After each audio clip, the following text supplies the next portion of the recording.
In the quiet town of Hollow Creek, there lived an old woman named Eleanor. She resided on the outskirts in a weathered cottage, once the pride of the village, now shrouded in neglect. Eleanor was known for her reclusive nature and her companion, a sleek black cat named Knox.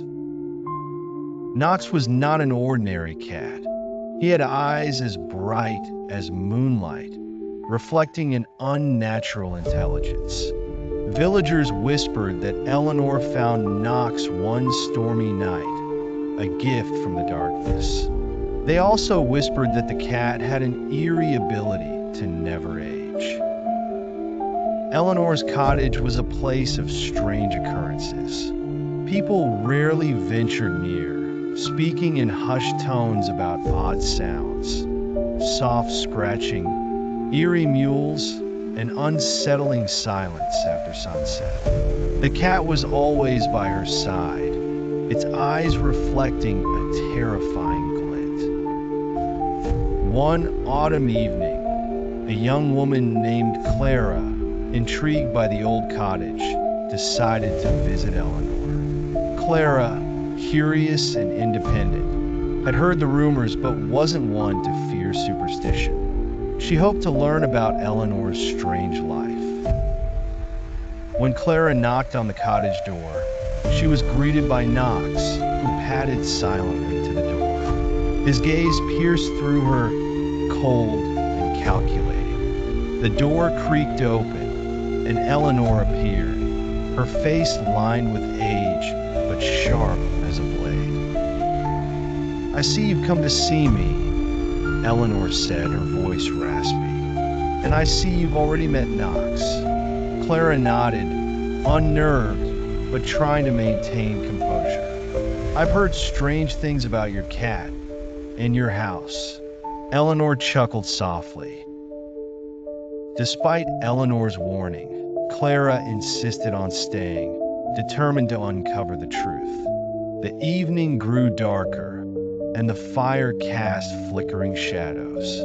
Eleanor served tea, but Clara found it difficult to sip, glancing at Knox, who sat motionless by the fireplace. Suddenly, Eleanor spoke again, her voice grave. "There are forces in this world you cannot see, Clara. Knox is not what he appears." Clara leaned forward, intrigued. "What do you mean?" Eleanor hesitated before answering. "Knox is a guardian, not of this world, but of the one beyond. He was sent to me long ago in exchange for something precious. He has stayed by my side ever since, keeping the balance." Clara pressed on. "And what balance is that?"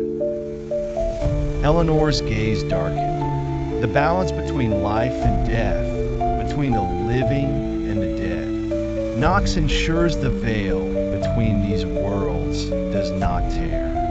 He watches over me, and I watch over him." A sudden chill swept through the room. Clara noticed the fire had grown dimmer. Knox's eyes glowed brighter, his pupils dilating into thin slits.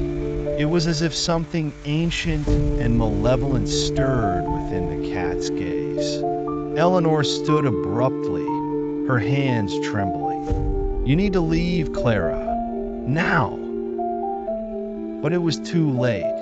The room seemed to contract, the walls closing in as an oppressive silence descended. Knox stood up, his body unnaturally still, and then, without a sound, he leaped onto the table. His eyes locked with Clara's, and a wave of horror washed over her. Her breath caught as the room distorted. The walls twisted, as though reality was tearing. Eleanor's voice became a distant whisper, drowned by a dark crescendo. Knox's fur bristled, and with a hiss, he lunged at Clara, his claws raking across her face. Instead of pain, Clara felt numb, as though her essence was being pulled from her. She realized the truth.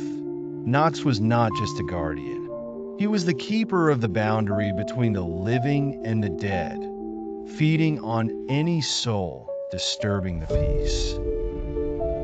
Clara's vision blurred, her limbs heavy. She felt drawn toward the abyss in Knox's eyes.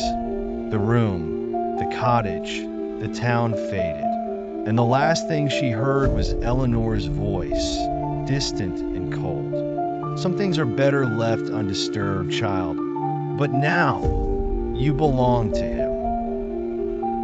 When villagers checked Eleanor's cottage the next morning, they found it empty. No sign of Clara or Eleanor. But Knox was there, sitting by the hearth, his eyes gleaming, his fur dark as night. From that day, people no longer dared approach the old house.